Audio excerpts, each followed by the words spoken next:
Hello everyone! In this video we'll be using Blender Grease Pencil to create a scene in the style of a lo-fi music video.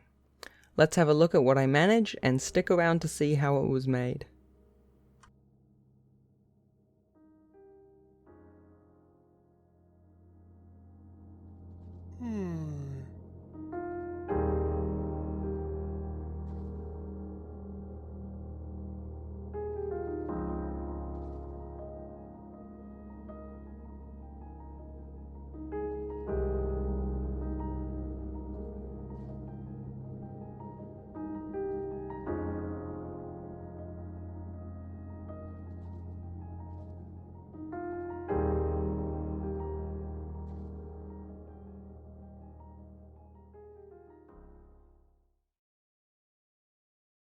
When I'm making my animations, I tend to listen to music from such videos, and I'm often blown away by the art that goes with it.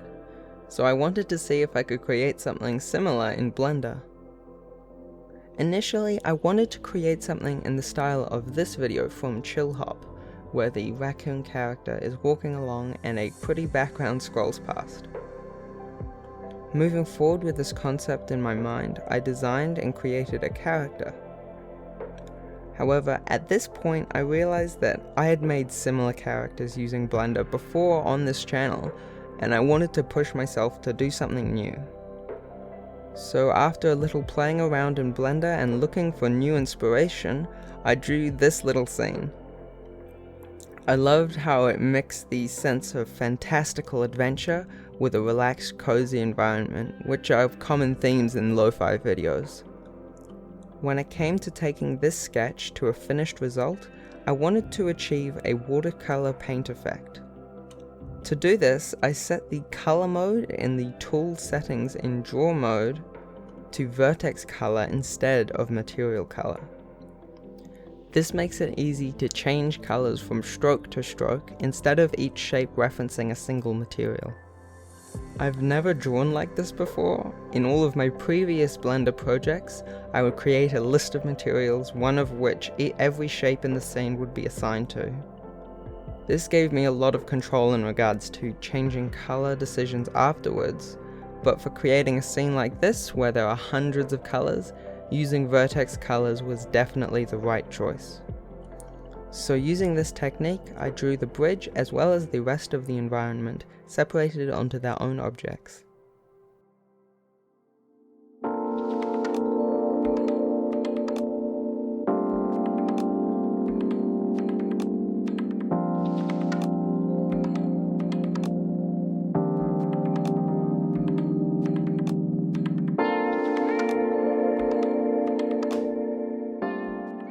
Moving on, I tackled the character.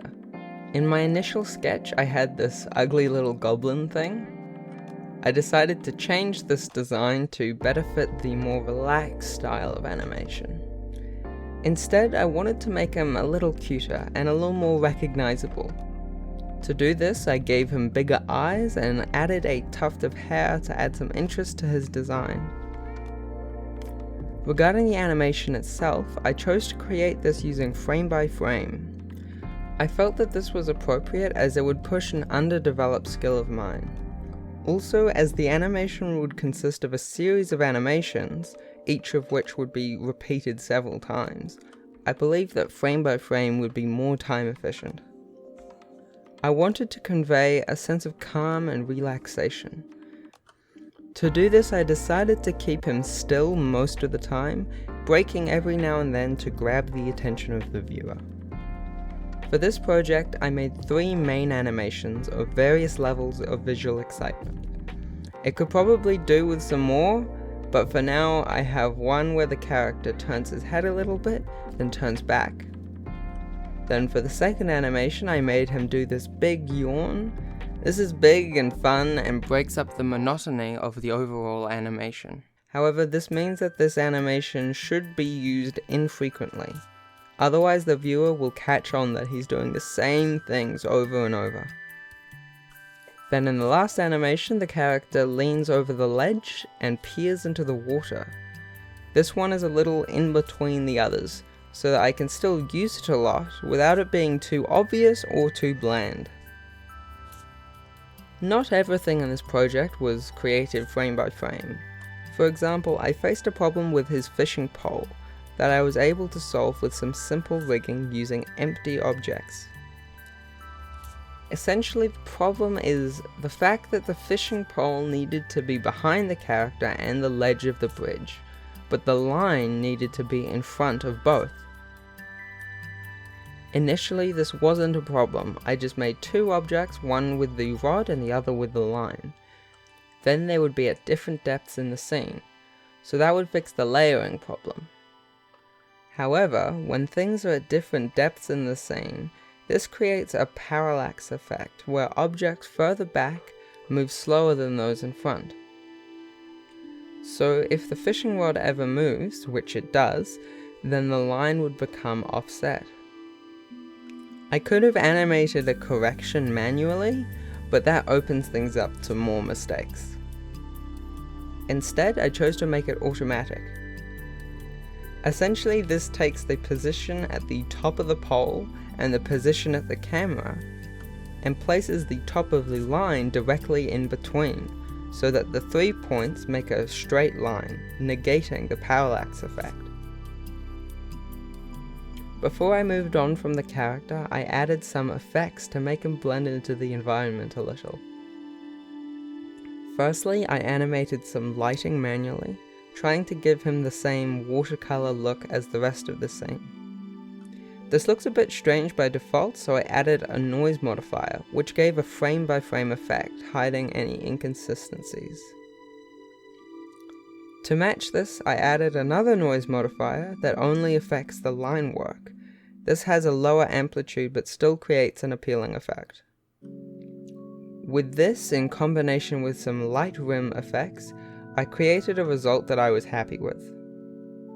Finally, I added some more details, such as some bushes waving in the wind, this funny little bird who flies into the scene, as well as some butterflies. Now that the scene was complete, I still had post-processing to deal with. One effect that I wanted to add was some god rays peeking through the canopy. To do this, I opened up a new file and created a cube with a volumetric material. Then above this, I added a plane. We could then cut some holes out of this using a Voronoi texture as the transparency of the object. Then with a sun lamp at the right angle, these rays were created automatically. This created a grayscale texture. The output from this could then be used as a mask in compositing of the final scene.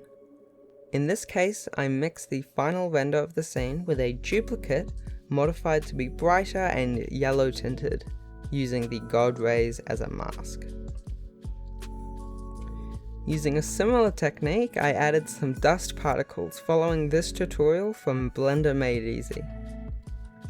Finally, after some color adjustments, this was the finished look. I was really happy with this project.